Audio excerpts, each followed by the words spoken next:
Mesmo sentado, eu convido Paulo a vir aqui na frente. Estende as tuas mãos, que por intercessão da Virgem Maria, ele seja para nós um instrumento da graça de Deus. Ave Maria, cheia de graça, o Senhor é convosco.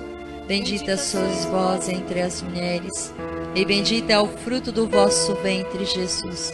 Santa Maria, Mãe de Deus, rogai por nós, pecadores, agora e na hora de nossa morte. Amém.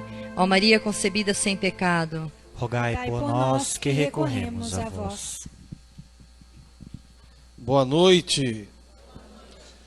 Tudo bem com vocês? Que bom podermos nos encontrar nessa quinta-feira para rezar. Boa noite a você que está em casa, nos acompanha pelo site da comunidade, pelo Facebook. Que bom estar conosco.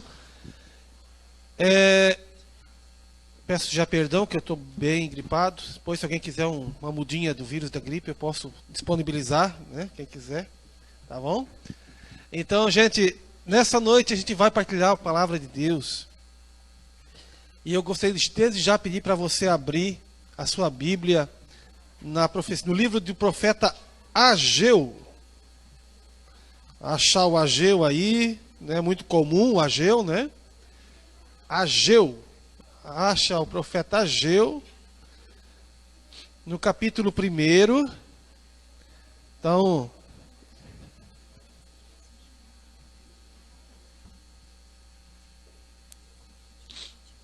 Ageu no capítulo 1,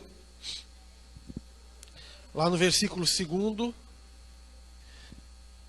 aonde a palavra de Deus vai estar falando aqui no contexto bíblico sobre o povo de Israel que estava no exílio, que tinha o seu templo destruído, e que Deus dizia que era a hora de eles então reconstruírem aquele templo, que era o lugar do culto, da adoração a Deus, que era o lugar onde eles ofereciam os sacrifícios. Esse templo estava em ruínas.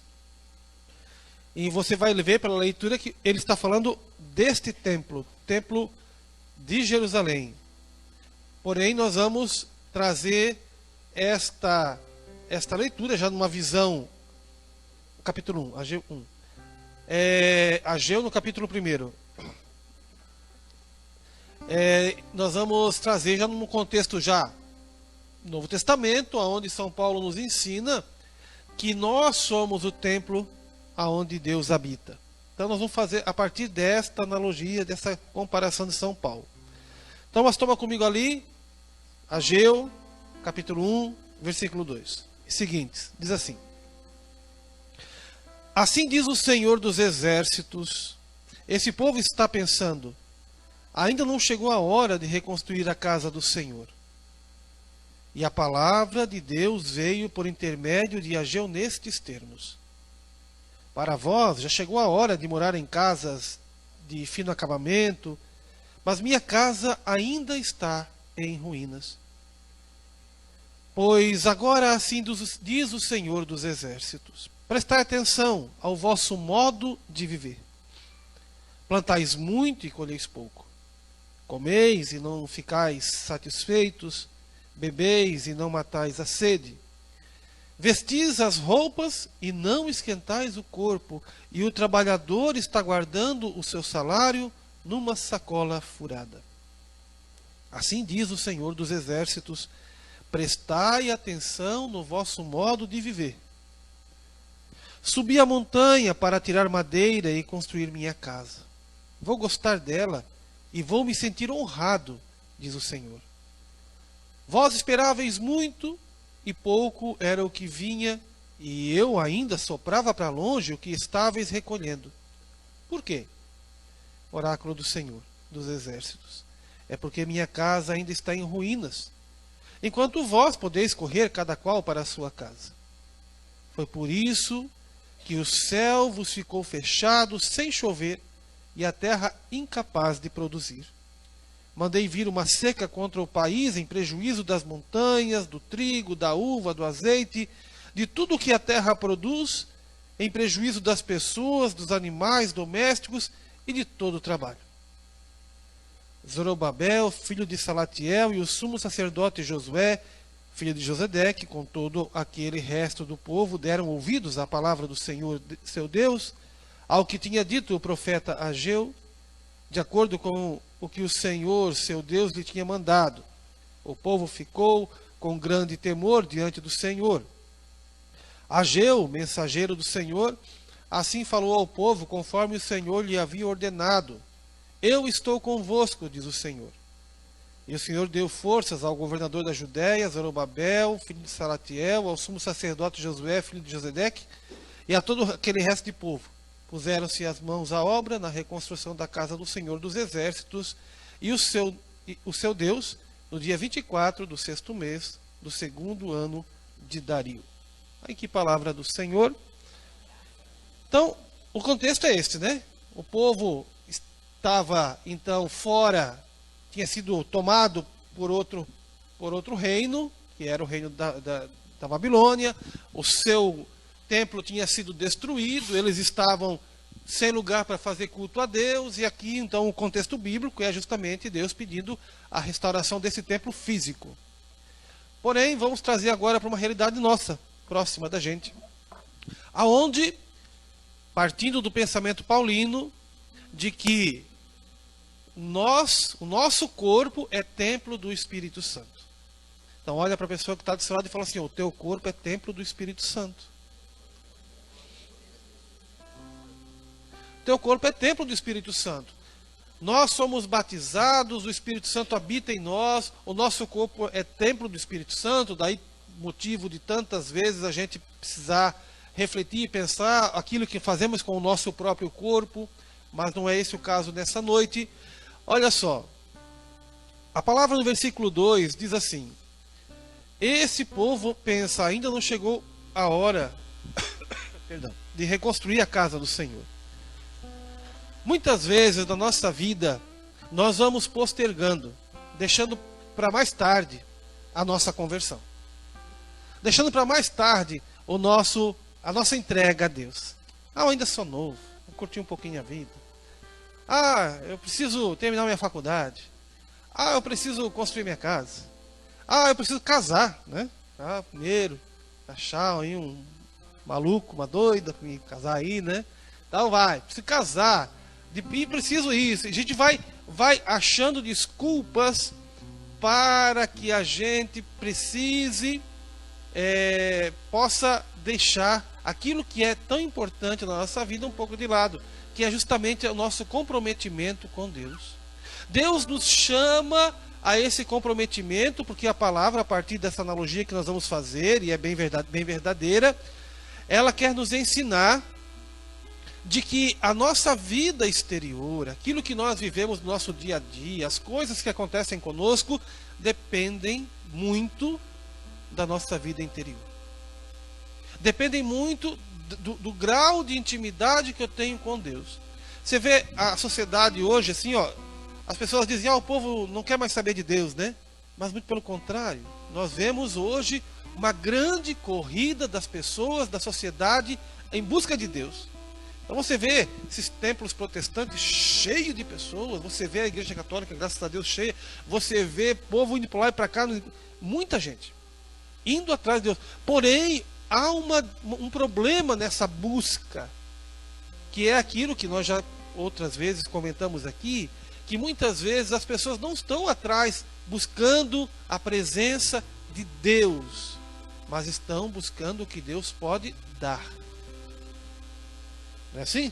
Não estão indo atrás de uma conversão, se preocupando como está o meu interior, se a minha vida está correspondendo àquilo que Deus espera de mim, se a minha vida está sendo vivida de acordo com a vontade, com o plano de Deus. Se eu tenho feito atos, gestos, coisas que ofendem a Deus e as pessoas, não. Eu quero a minha cura. Eu quero o meu apartamento com um carro na garagem, o meu telefone, a minha 5 empresa, a multinacional, como diz que acontece por aí, né? Eu quero essas coisas. Eu quero isso aqui. Então a gente vai atrás, buscando as coisas como se Deus fosse um provedor de milagres. Mas não é bem assim. A palavra de Deus nos ensina que se você quiser que a sua vida seja abençoada, que milagres aconteçam na sua vida, volte-se para dentro e perceba como você está vivendo. Por 2 vezes o texto repete uma frase que nós vamos dizer agora, que diz assim: prestai atenção no vosso modo de viver. Vamos lá? Mais forte um pouquinho. Agora olha para essa pessoa que está do seu lado, bem no fundinho do olho, assim, e repete essa frase para ela. Presta. Olha só. Deus está falando para o povo e Deus está falando para nós. Preste atenção no vosso modo de viver. Isso quer dizer o quê? Quem me diz, preste atenção, você é mãe, você é pai, que está aqui muitos, né? Você chega para o teu filho e fala assim, ó, abre o olho, né? Por que você fala isso? Porque você sabe o que está acontecendo. Não é assim? O pai e a mãe vai chamar a atenção do filho e dizer, meu filho, olha o que você anda fazendo. Porque isso não está bem. Não é assim que acontece, pai e mãe? Mas por que o pai e mãe chegam a chamar a atenção do filho assim? Porque ele sabe o que está acontecendo. Se Deus nos diz assim, prestai atenção no vosso modo de viver, é porque Deus sabe o que está acontecendo. Deus conhece a nossa vida, Deus sabe os nossos atos, Deus sabe o que a gente faz lá escondidinho, Deus conhece tudo. Deus tem pleno conhecimento de todas as coisas. Por isso eu preciso prestar atenção no meu modo de viver, ou seja, perceber se a minha conduta de homem ou de mulher está de acordo com aquilo que Deus espera de nós. Não apenas para politicamente correto, assim, eu agradar a Deus. Não, porque eu quero ter comunhão com esse Deus. Porque eu entendi na minha vida que a presença de Deus me salva. Que a presença de Deus é importante para mim. E que eu trazer a minha vida para esse rumo que o próprio Deus me ensina a partir da palavra de Deus, a partir da doutrina da igreja, que este momento, que isto é para o meu bem. Eu entendi isso. Então aí eu vou começar a buscar, eu vou olhar para a minha vida, vou ver se aquilo que eu ando fazendo está de acordo, né? Vou vendo aqui. Então a palavra vai trazendo para nós assim. Ele fala, prestar atenção ao vosso modo de viver, e dizer assim, no versículo 6, para quem tem a Bíblia: plantais muito e colheis pouco, comeis e não ficais satisfeitos, bebeis e não matais a sede, vestis roupas e não esquentais o corpo, e o trabalhador guarda o salário numa sacola furada. Ou seja, o mês é mais comprido que o salário, né? Parece que o mês está sempre mais comprido. Não tem jeito de o salário chegar no dia 30. Ele acaba lá pelo dia 15 e já começou a ficar fraquinho. Não é assim que acontece? Então vai assim, né? Então, o que Deus está falando? Olha o que está acontecendo com a tua vida. Você anda insatisfeito. Né? Deus está falando, você anda insatisfeito. Você está incomodado, você busca coisa, você busca satisfação, você busca isso, mas isso não te preenche. As coisas que você busca, você quer adquirir, é igual criança pequena, né? Todos nós já fomos criança, tem umas por aí. Quando você era criança, você deve ter tido essa experiência, né? Alguém queria ter aquele brinquedo X, né? Queria aquele brinquedo X, incomodava o pai, chorava que queria aquele brinquedo. Ganhou o brinquedo X, perdeu a graça. Fica jogado o brinquedo X, agora eu quero o Y. Não é assim? Porque a gente busca, e depois de adulto é assim, eu quero aquela roupa, eu quero aquele sapato, eu quero aquele celular, eu quero aquele tablet, eu quero aquela televisão, eu quero aquela casa, eu quero aquele carro. E nós vamos lutando para conquistar essas coisas, e quando conquista, parece que... daí, né? Tá. Estou morando na minha casa, tá, e daí? Mas aqui dentro continua o mesmo vazio. Ah, comprei aquele carrão, último modelo, já desfilei para todo mundo ver que eu tenho ele, agora todo mundo já sabe, e daí? ande no carro, sai do carro, mas aqui dentro continua a mesma situação. É isso que Deus está falando. Enquanto eu não ajustar a minha vida interior, nada de exterior vai fazer sentido na minha vida. A gente vê famílias belíssimas, né? A gente que é aqui na... Perdão, eu vou tossir algumas vezes, já peço perdão para vocês, que a minha gripe ela resolveu se manifestar ontem, né? Então tá aí. Então, a gente vê famílias belíssimas se desfazendo, porque a família conquistou, e agora perdeu a graça. Aí acha que a solução está numa outra mulher, num outro homem. Entendeu? E começa... Por quê? Porque aqui dentro não preenche. Gente, não existe... Dia 28 agora a gente celebrou Santo Agostinho, né? Santo Agostinho diz assim, ó, que o coração do homem, ele tem um espaço que nada preenche, a não ser a presença de Deus. Então eu preciso olhar para a minha vida, prestar atenção no que eu estou vendo. O que é importante para você? Deus é importante na sua vida? Pensa. Deus é importante na sua vida? Deus, ele faz... Qual é o lugar que Deus ocupa na sua vida? A gente se dá o primeiro, né? Primeiro lugar, né? Será? Aí vamos ver, né? É o lugar que Deus ocupa na minha vida. O primeiro, calma lá. Vamos primeiro ver os fatos para depois chegar na resposta. Né? Quanto tempo eu dedico para Deus por dia? Né? Às vezes o celular tá aí no ranking mais alto do que Deus. Né? Quanto tempo eu dedico para Deus na minha vida? Quanto tempo eu paro para rezar?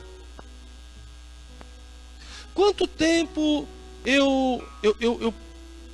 aliás, qual a minha preocupação naquelas atitudes de vida que podem fazer com que eu me aproxime de Deus, que a gente costuma chamar de conversão?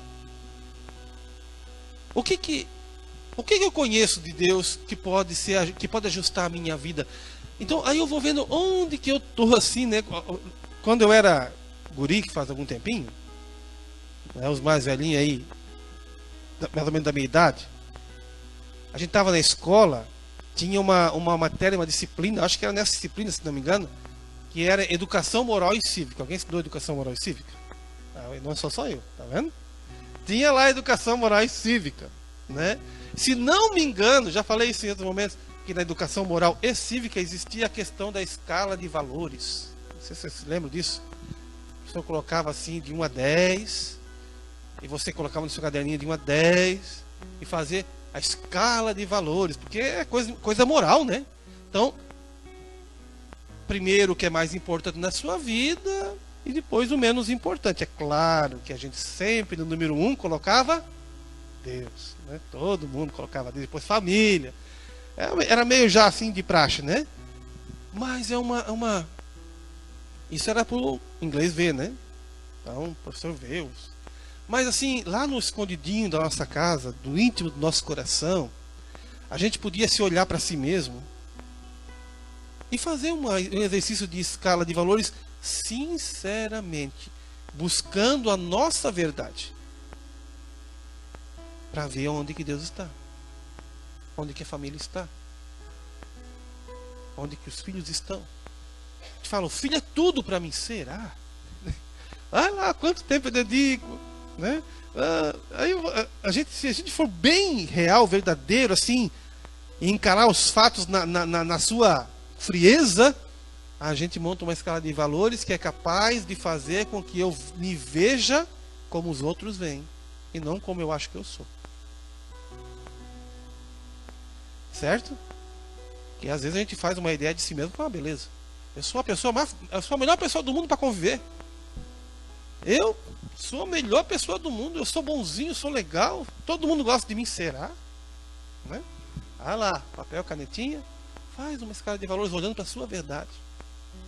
Porque a palavra diz: você faz muito, você produz muito, você sonha muito, você quer muito, e quando o resultado é pouco. Por quê? Porque você já está morando numa casa de fino acabamento. A casa de fino acabamento não é a sua casa material, né? Mas é os prazeres, as alegrias, as coisas que você busca. Aquilo que você busca, você está vivendo exteriormente uma coisa que aparenta ser belo. Mas dentro de você, o espaço de Deus está em ruínas. Ruínas. Daí entra a questão da confissão. Nós vamos... Aí fiz a minha escala de valores. Aí descobri, puxa, eu preciso me confessar. Né? Fiz escala de valores, preciso me confessar, vou me confessar. Porém, o sacramento da confissão tem uma faceta que nós precisamos entender. Que a gente precisa compreender. Todo sacramento, ele tem uma coisa chamada matéria, né? Que é o fato em si. Então, um perdão sacramental da reconciliação lá na igreja com o padre, tem que ter 3 coisas para acontecer. Primeiro, tem que ter consciência do pecado. Ok? Rezei, vi, percebi que eu pequei por querer, porque o pecado é quando eu sei que está errado, mas eu faço. Então eu pequei. Segundo, eu preciso ter o pecado. Segundo, eu preciso me acusar desse pecado. Então, ter consciência de que eu fiz porque quis. E terceiro, eu tenho que me arrepender de ter feito. Se faltou alguma coisa dessas 3, o sacramento não tem ação. Então não adianta eu sair lá para o padre e falar o meu pecado para ele. Só ter a consciência do pecado não justifica. Eu preciso me arrepender. O que é o arrependimento? Arrependimento não é remorso. Por que eu fiz? Por que eu fiz? Não queria ter feito. O remorso é você se culpar, né? Não aceito, não podia ter feito. Você vai se culpando e é difícil tirar isso da sua cabeça. Então, remorso é uma coisa. Arrependimento é outra. Arrependimento é você ter consciência do fato, se acusar que eu fiz porque eu quis fazer. Porque não adianta falar assim, eu pequei por causa que o Tiago está lá e me levou lá em tal lugar. E é igual a história da serpente da Adão e Eva, né? A mulher que tu me deu, né? Não adianta eu ir para lá e dizer assim, eu fiz errado porque me levaram. Eu fiz errado porque... Não, eu tenho consciência de que eu fiz porque eu quis. Né? Tem gente que bota a culpa no diabo. O diabo faz muita coisa errada, mas ele leva muita culpa de coisa que ele não fez. Né? Dia de certo lá no julgamento vai dizer, metade aí não tem nada a ver com isso. Né? A pessoa fala, porque o diabo mandou eu lá na casa daquela mulher. O diabo me puxou pro boteco. O diabo não puxa ninguém. Né? Então, cuidado, fica, né, se escondendo atrás do diabo. Então, reconheci, aí eu vou tomar uma decisão de não mais fazer isso, porque eu reconheci que está errado. Eu não vou mais fazer, eu me decido, eu me arrependo do que fiz, porque sei que está errado, e tomo a decisão de não mais fazer aquilo. Aí, se eu estou com essas 3 coisas, eu posso chegar e confessar o meu pecado. Aí há o perdão. Ok? A confissão bem feita, ela vai me ajudar a reconstruir o templo de Deus que está em mim. E não tenha dúvida, olha para dentro do teu coração, para a tua vida, e vê que esse templo que somos nós, interiormente, tem muita coisa para ser consertada. Há um caminho a ser feito, e por isso a palavra vai dizer assim, subir a montanha para tirar madeira. A montanha é um lugar alto, né? Você vai nessas cidades mais antigas, aqui em Jaraguá, né? Não é tanto, mas aqui em Jaraguá, a igreja matriz está construída onde? No morrinho, mais altinho, não tá? Do centro da cidade é o lugarzinho mais altinho que tem ali para construir. Você vai ali em Campo Alegre, região aqui, São Bento. Alguém já foi em São Bento? centro da cidade, tem o Puríssimo Coração de Maria, a igreja. Onde é que está? Essa igreja está onde? Tem uma escadaria bonita, fizeram ali uma via sacra, você sobe tudo lá em cima, né? As cidades mais antigas, né, sempre a igrejinha está no alto. Por quê? Porque é um pensamento bíblico que Deus se manifesta no monte. Ainda hoje tem pessoas que falam, vamos rezar no monte. Você recebeu um convite desse, né? Vamos rezar no monte, a pessoa vai para o monte, numa montanha aí no meio do mato, e vão lá rezar. Porque essa é o pensamento. Deus está no monte. Né? Jesus, quando ia rezar no tempo dele, ia para onde? Jesus subiu o monte, lá passou a noite em oração. Moisés recebeu os 10 mandamentos aonde? No monte Sinai, lá em cima, no topo. Por aí vai, né? Relatos bíblicos diversos, no Antigo Testamento, Elias teve uma experiência de Deus aonde? No monte. Então, Deus está sempre no monte. Certo? Então aqui a palavra diz, subir a montanha. Para subir a montanha, o monte é o lugar onde está Deus, a planície é o lugar onde está o pecado. Essa é a comparação, você entende? Onde estão as pessoas. Aqui embaixo é onde estão as pessoas. Você lembra do Moisés lá no Antigo Testamento? Ele desceu do monte, o que estava acontecendo lá embaixo? Lembra?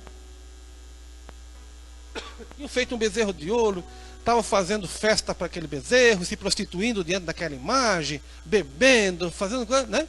Opa, Moisés quebra tudo lá. Depois vai de novo para o monte. Busca mais uma vez as tábuas. Então, o monte é um lugar onde está Deus, a planície é o lugar onde está a humanidade e o pecado. A palavra então diz para nós, subir o monte. O que ele está dizendo então para nós? Sai da tua realidade. Sai do lugar onde você está. Sai da onde está o pecado. Sai da onde está o teu vício. Sai da onde está aquilo que te afasta de Deus. Sai dessa realidade. Sobe o monte, né? Vai para cima. E lá você vai encontrar a madeira para que você possa construir o templo de Deus. É lá no monte, porque este lugar é o lugar de Deus. Agora veja bem, nossa realidade, principalmente, e aí especificamente e unicamente, Igreja Católica. O monte para nós está onde? Onde está o monte? Na igreja, mas em que lugar da igreja? No sacrário. O monte para encontrar Deus na Igreja Católica é o sacrário. Por que é o sacrário? Quem que está ali no sacrário? O próprio Jesus Cristo vivo. Então, a palavra diz, você quer reconstruir o templo de Deus que está em você? Faz essa pergunta para quem está do seu lado, meio dormindão aí, vai. Pergunta aí. Você quer reconstruir? Pode perguntar.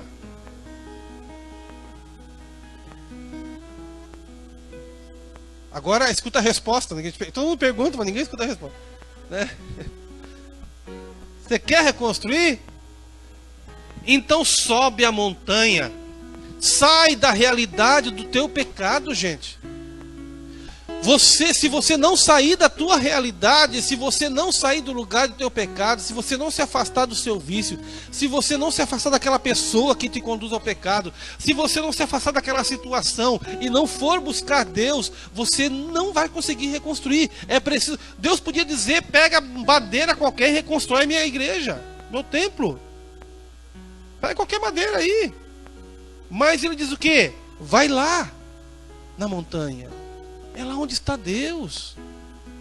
Vai até Deus. Busca em Deus o que você precisa. Ah, mas eu não consigo me afastar desse vício. Eu não consigo me afastar dessa pessoa. Eu não consigo isso, não consigo aquilo. Vai lá na montanha. Lá na montanha você vai achar o material, aquilo que você precisa para refazer esse templo. O problema é que muitas vezes nós vamos no lugar errado. Sabe? Principalmente aqui em Jaraguá. Em Jaraguá aqui tem esse hospital espírita, essas coisas aí, né? E as pessoas ficam na planície, não saem do chão. E ficam buscando material aqui embaixo não se encontra. Nós não podemos achar, gente, coloca uma coisa na cabeça de vocês, que quando se fala de Deus, tudo é a mesma coisa. Não é. Não é. Já dizia o ditado popular antigamente: nem tudo que reluz é ouro. Não adianta você dizer assim: ah, não, tudo, falou de Deus, reza o Pai Nosso, reza a Ave Maria. Não.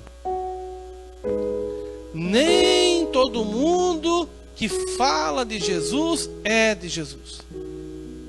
Nem todo mundo que faz caridade é de Deus. Cuidado, porque assim, já teve rato na sua casa? Já viu um ratinho, um camundonguinho? Não aqueles que você bota na gaiola, aquele que intrusa assim que entra, né? Já teve, não? O barata, então, teve? Um bicho mais doméstico, né? A barata, né? O rato, a barata, qualquer bicho desse. Você gosta de um bicho desse em casa? Você olha uma barata assim, andando na pia, coisa linda, olha que coisa mais bonita, uma barata ali, né? Fica contemplando a barata, bate foto, faz um selfie com ela assim, você e a barata. É isso? Não é, né? O que você faz, né? A barata dá para usar uma havaiana, né? Tá? Não vamos deixar a havaiana de lado. Mas você faz o que para pegar um bicho desse aqui na sua casa? Um rato, uma coisa. Você compra veneno. O que você acha que tem no veneno? O veneno tem alguma coisa que aquele bicho gosta. Uma comida. O ratinho tem alguma coisa que vai atrair ele, sei lá, nunca comi veneno de rato, né? Mas assim, queijo, sei lá, o que o rato gosta, né? A barata tem lá o que ela gosta mais, eu também não sei, né? A nutricionista sabe que gosta de barata. Não sei o que gosta de uma barata, né? Mas eu gosto de coisa doce, né? Acho. Mas enfim, você coloca para cada inseto que você quer matar um veneno específico. Porque aquele veneno específico, ele vai ter as propriedades daquilo que o bicho se sente atraído. Ele vai lá, come e morre. O inimigo de Deus, o nosso inimigo, o demônio, ele faz a mesma coisa. Ele, para atrair você e a mim, ele faz o quê? Ele apresenta o que eu gosto. Por isso que o pecado é diferente para cada um. Eu não tenho problema com álcool. Eu posso chegar num boteco, ficar no meio de um monte de cachaceiro que eu não tomo. E nunca gostei. Não tem esse problema comigo. Entendeu? Tô lá. Mas tem gente que se chegar ali e começa a salivar, né? Começa a dar aquela coisa, começa a ficar, né? Um golinho não faz mal, né? Só um golinho, pronto, foi embora, né? Jogo, tem gente que não pode ver um carteado, não pode ver um dominó, fica coçando, né? Fica lá olhando o outro jogar e fica dando palpite. Não. É outra carta, né? Porque então o inimigo ele vai colocar para mim aquilo que eu gosto. E ponto final. Então, por isso, prestai atenção no vosso modo de viver. Muitas vezes nós somos presa fácil para o pecado. Porque a gente simplesmente não se cuida. Não se cuida. Sou casado, né? E vou lá e tenho gosto por ver coisas eróticas e tudo mais. Se eu ceder a esse gosto de ficar na internet, ficar na televisão, ficar nessas TV por assinatura, que traz essas porcarias tudo lá dentro de casa, eu vou sendo alimentado por um veneno que pode chegar a destruir o meu casamento. Que pode me levar a buscar fora aquela situação que eu estou vendo no filme, aquela situação que eu estou vendo na internet. E o meu casamento dali pode se destruir. Então, o veneninho do ratinho. E muitas vezes está dentro da minha casa, na minha mão, no meu celularzinho. Então, eu preciso cuidar de mim mesmo, prestar atenção no meu jeito que eu estou fazendo. O que eu estou fazendo na minha vida? Você acredita em Deus? Crê nele? Você crê em Jesus Cristo? Pergunta para aquela do seu lado: você crê em Jesus Cristo?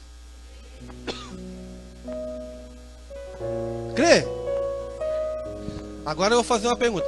Você crê que ele existe ou você crê no que ele falou? Hã? Ah, só crê que ele existe não adianta. Santiago vai dizer: crês em Deus, fazes bem, mas o diabo também acredita. Né? Santiago fala assim: crês em Deus, fazes bem, mas o diabo também crê e treme. Tá? Não adianta. Só saber que ele existe não adianta de nada, gente. Crer em Jesus Cristo significa acreditar no que ele disse. Quando eu faço essa passagem do crer que ele existe para o crer no que ele disse, começa o meu processo de conversão. Você entende? Deus existe, ponto final. Não se duvida disso. Mas eu não posso parar aqui. Não posso parar aqui. Porque São Tiago já vai dizer: o diabo também sabe. Mas ele não faz o que Deus falou. Então, crer em Deus tem mais um passinho. Eu pegar o que ele ensinou e colocar em prática. São João é ainda mais cruel. São João vai dizer assim, ó: aquele que diz crer em Jesus Cristo deve viver como ele viveu. Pega a gente no pé, não pega? Vamos repetir essa frase? Aquele que diz crer em Jesus Cristo deve viver como ele viveu. Mais uma vez. Aquele que diz crer em Jesus Cristo deve viver como ele viveu. Mas como que eu vou viver como esse homem viveu, se eu nem leio a Bíblia? Se eu nem sei o que ele disse? Então a gente vai entrando, né? Olha, para reconstruir essa casa, a gente tem que pegar o planta. Tem que pegar a planta da casinha para começar a fazer tudo direitinho no lugar. É a planta, é a palavra de Deus. Então eu preciso ajustar a minha vida àquilo que Jesus disse. Claro, não vou fazer isso num dia só, né? É igual aquele caboclo que nunca fez ginástica e faz 2 horas de ginástica num dia só, e no segundo dia nem sai da cama. Né? Não faz nada. Então, vou sair daqui hoje, vou rezar, no segundo dia não reza mais nada. Então, eu vou pegar, por isso, falando novamente aí do escala de valores, né? Olha ali. Eu vou pegar um problema de cada vez. E vou começar pelos maiores. Na minha vida, não na vida do meu esposo, da minha mulher, nem na vida do filho, na minha vida. Então eu vou pegar, qual é o meu maior problema hoje que me afasta de Deus? Televisão, sei lá, o que pode ser, cada um tem o seu problema.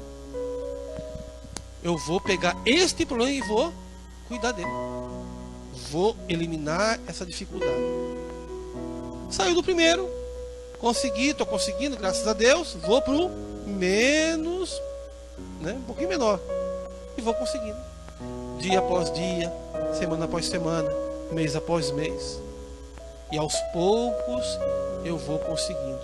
E aqui nesse texto, só para terminar, tem uma coisa muito bonita, que Deus diz assim,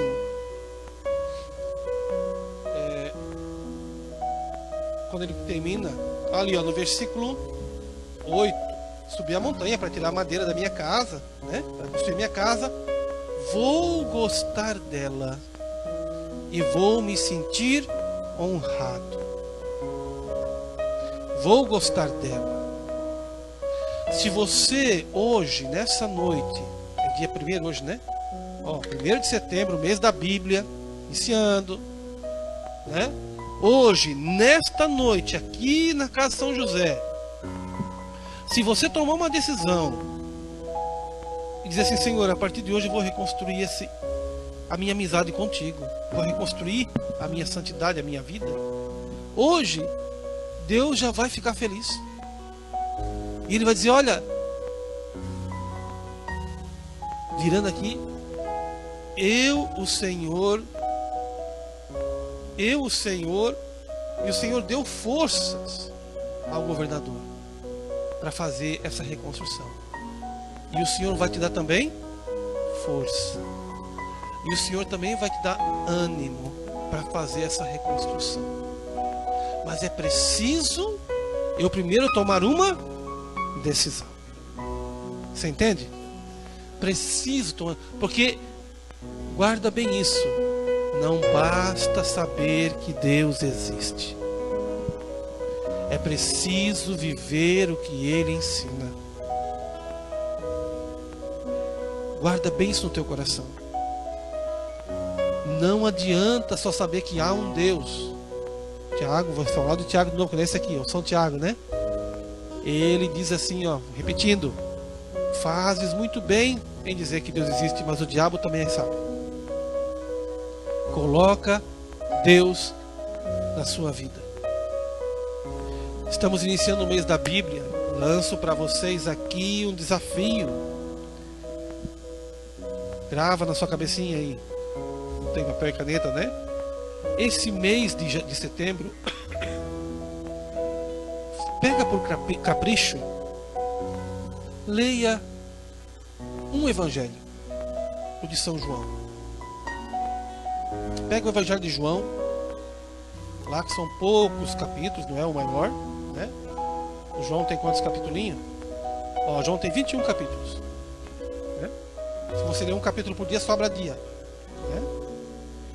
Então, pega o evangelho de São João e leia. Mesmo que você não entenda, não precisa entender. É igual bula de remédio. Você já tomou, você já entende a bula de remédio para tomar o remédio? Entende? Não. Até nem é perigoso ler a bula que ele não toma, né? Então assim, não precisa ler. A palavra de Deus, ela tem uma força própria.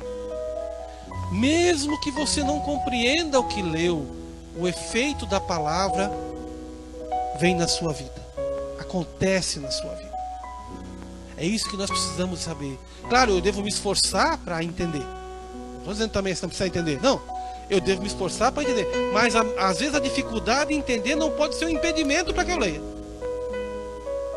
Agora, o efeito dela, esse efeito não tem confusão. Ele vai acontecer na sua vida porque Deus é fiel. Até eu vou dar uma sugestão para vocês. Pegue o Evangelho de São João na sua... Vocês têm Bíblia em casa ou não?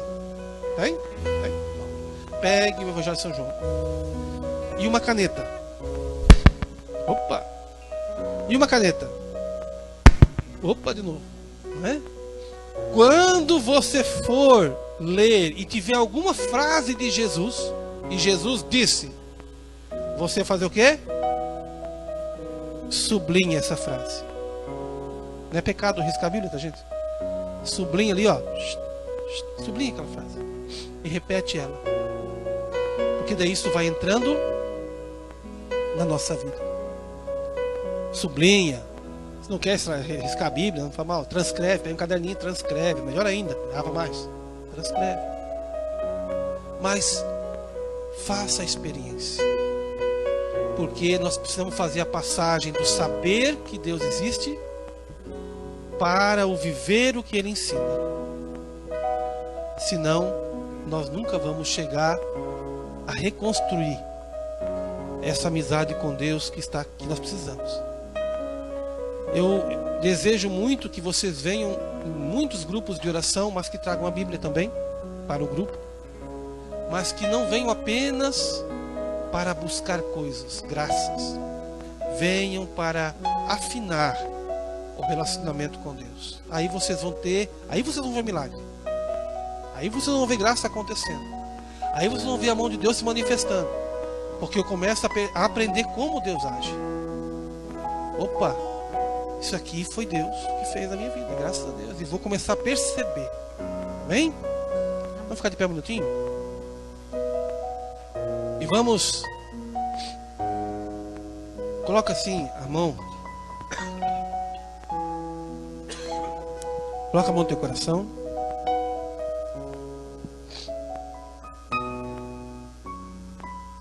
E pensa.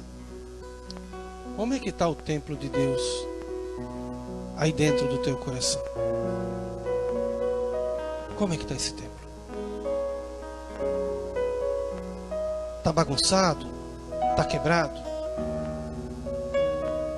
Está sujo? Está esquecido? Abandonado? Como é que está esse templo aí?